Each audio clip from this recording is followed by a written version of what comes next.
If you were at a camp in Afghanistan and you were running that comp the way that Kash Patel and Pam Bondi seem to be running their operations, I think the people under you would be very concerned. It's Ken Harbaugh with the MeidasTouch Network. I honestly believe that it is just a matter of time before the next major attempt by a terrorist organization to attack America.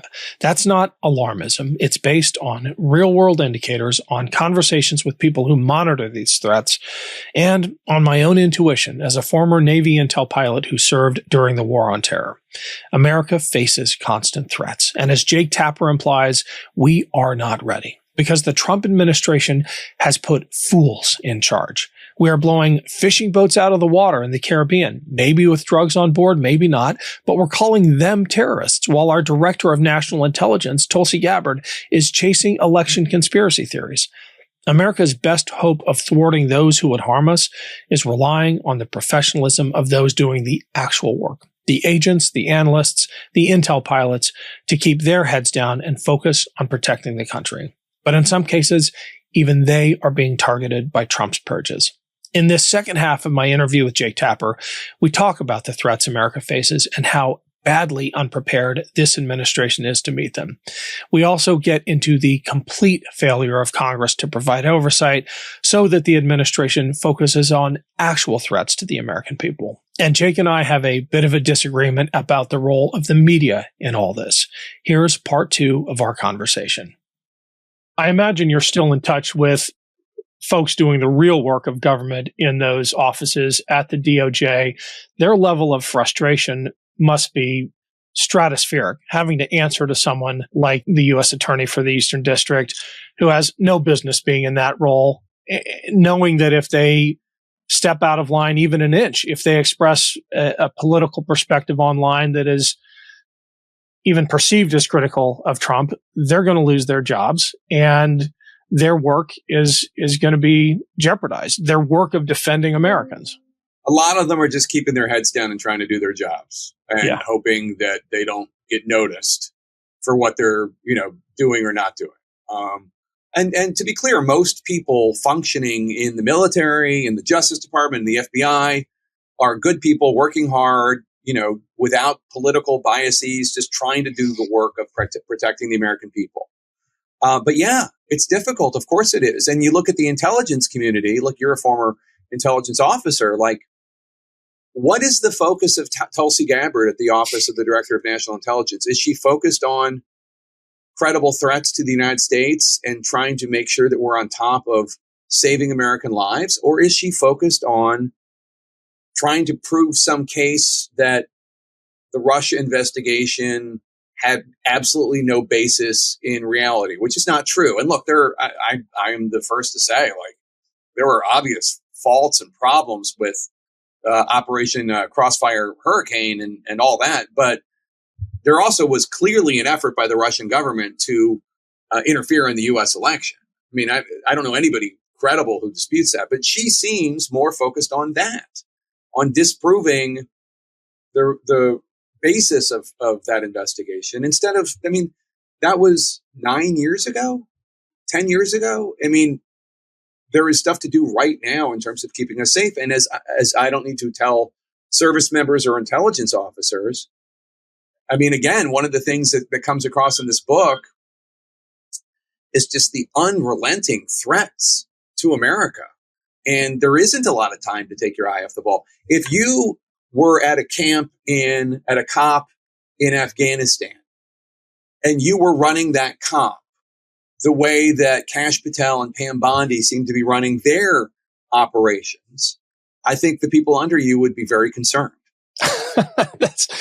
That's the understatement of the millennium. Are people in your orbit, is your profession coming around to the realization that these are not normal times? That you don't think that the media has been covering that adequately? That it's not normal times? It seems like there's a lot of.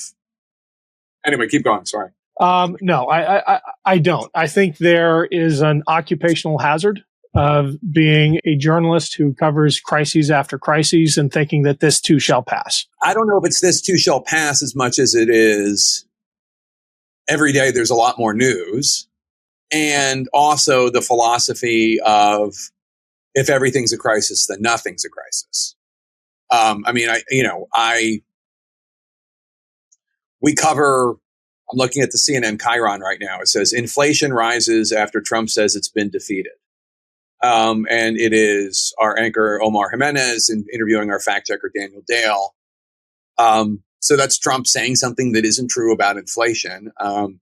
We're doing the job of it. I don't know that we need to be lighting our hair on fire about this particular lie. We just need to be presenting the facts. Yeah, I don't know. After January 6th, it's we know what a huge crisis looks like. And we should really, that we have to have some perspective about some of these things. I guess, but and I gotta hate this term, but forgive me, the Overton window has shifted so much that I love that term. I don't have a problem with Overton window. First of all, most people don't know what it means. Second of all, it is the handiest tool in the world for explaining anything. The rise of anti-Semitism in the Democratic Party and the Republican Party, at least publicly expressed, that's an Overton window shifting.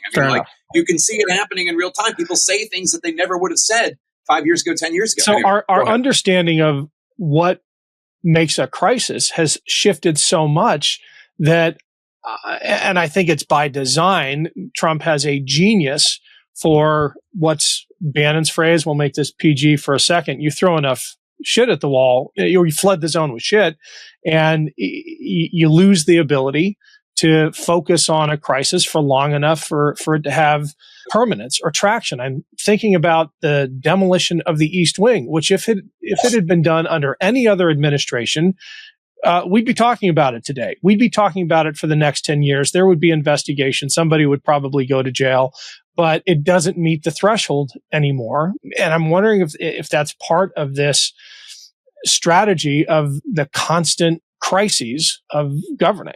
I can't speak to whether it's a strategy or whether it's just President Trump enacting his agenda.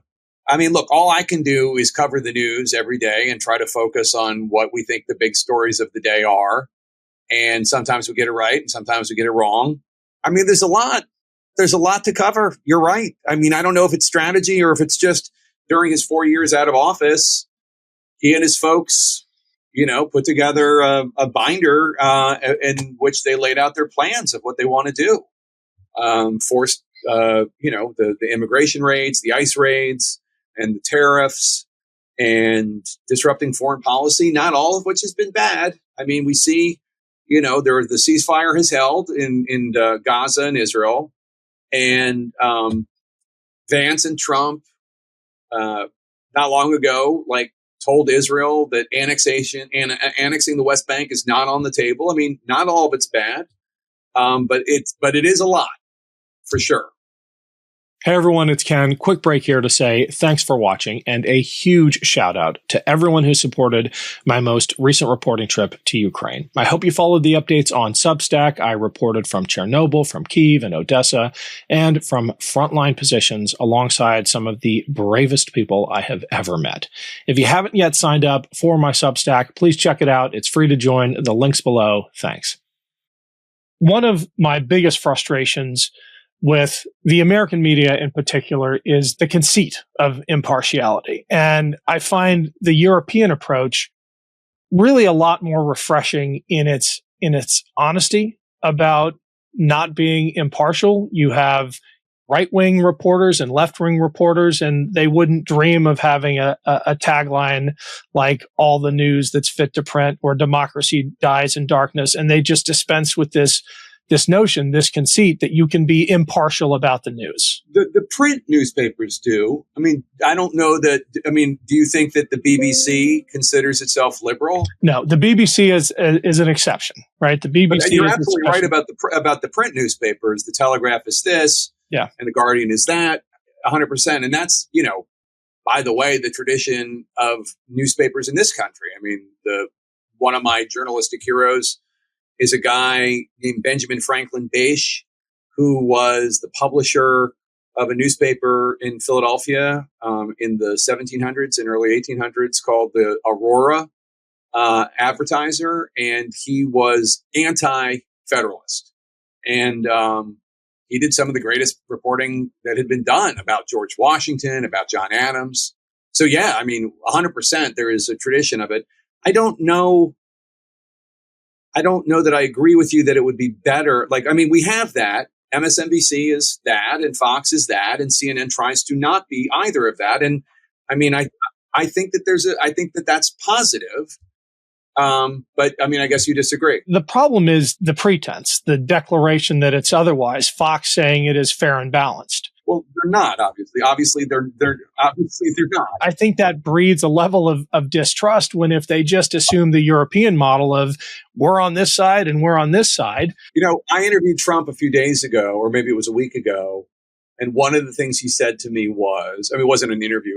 I've been trying to get another interview with him since 2016. And that was the last interview I did with him. But it was a phone interview. And he said he thought CBS News was going to be fairer now with the Ellisons in charge. He said, I don't expect them to, I'm paraphrasing, but he said something, I don't expect them to be like Fox, but I think they'll be fair. So, I mean, like he gets it. I mean, I don't think anybody, I mean, some of the cabinet secretaries in the Trump administration, as far as I can tell, have only been interviewed by Fox. Well, I don't know that Pam Bondi or Pete Hegseth have gone on any other channel. If you look at the rotation on Fox News, it has become state media. And it would just, I don't know, it would be good to hear them admit that. Hear somebody admit that Fox News is a propaganda arm of the U.S. government. That's not going to happen. That's a pipe dream. But I think that the pretense that it's anything other than that certainly doesn't. But I don't think we were that. I don't think we're that for Trump. And I don't think we were that for Biden. I mean, so I don't think there's a pretense to give up. I guess institutionally, I agree with you. As an individual, as a journalist, is there a line that the administration could cross at which point you'd say, okay, I'm an American first. I'm no longer impartial. This administration. But I mean, yes, absolutely. I try to do that. I mean, it's where that line is different for every single person. It's different for everybody. But for me, when they were violating the First Amendment, the spirit of the First Amendment, by trying to get Jimmy Kimmel kicked off the air because they didn't like his speech, and the FCC commissioner was telling local affiliates to drop him or to complain, I said that very clearly. And there have been other times. I mean, when it comes to lies, when it comes to like basic decency, and when it comes to, our freedoms, I am perfectly willing to call it out. I just don't think it's my job to say, to be in opposition to every single thing coming out of a White House because it's coming out of this White House. I mean, I'm capable of covering something as fairly as I can and hearing the arguments. And I think that there's value in that. Now, look, maybe in 2025, 2026, moving forward, maybe there isn't. Maybe people just want to hear from reporters that they feel like they know their political views and count on that. I don't particularly care for it, for me personally. And when there have been shows or channels or newspapers that have started to veer into a way where I wasn't sure I was getting the whole story, I stopped listening or reading. So, yeah, I think there's a role for people who are at least trying to call balls and strikes, as long as we have some standards on some issues that transcend political views, like freedoms, like democracy. Democracy is a great example. There's no other side of what happened on January 6th, right? I mean, we all saw what happened. The president told his supporters to go to Capitol Hill and fight like hell because the democracy was on the line. And they tried to stop the counting of the electoral votes, and it was violent and people died. I mean, that just is what it is. Well, the other side, of course, is what the entire Republican caucus in Congress is saying. And I want to focus on that for the last, but most of them. Almost all of them. And you've covered Congress as well. We're looking at a total breakdown of the Article 1 intent, right, of a separate branch of government that holds the executive in check. They've completely relinquished power. It didn't start with Trump, but it's gotten worse with Trump. It started with, very relevant to your show, it started with the power to declare war, which is a congressional power. And in fact, Congress insisted on being part of what George W. Bush did in both Afghanistan and Iraq. And since then has been completely silent, to the point that President Trump is now using those war powers to attack terrorists abroad, to go after, you're right, to go after what he calls narco terrorists with this intelligence that we don't know what it is. And, I think that is an example of Congress just because they don't like voting for war or against war because that makes them vulnerable one way or the other. It makes them have to take a position. And voting against the Iraq war was very unpopular in its time. But Bush did ask Congress. Remember the way that, this is kind of crafty, actually, but the way that Obama got out of honoring his commitment to the innocent people of Syria when he said that if he asked for a vote. Yeah, if he used chemical weapons, that would be crossing a red line. The way Obama got out of it was by saying he was going to let Congress vote on it. Yeah. Because he knew, I don't know this. I speculate that he knew that's the last thing Congress wanted to do. They didn't want to be weak and they didn't want to be warmongers. Those are the two choices. And so it never happened. There was never a vote.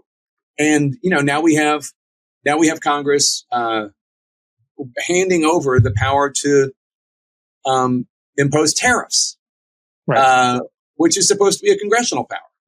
Yeah, it's a total abdication. It's a good point to end on because tomorrow we've got Jason Crow, who just gave this landmark address at Center for American Progress about the need for Congress to reassert and to reclaim those powers that were enshrined in the Constitution and have been surrendered. Jake, thanks so much for joining us. The book again is Race Against Terror.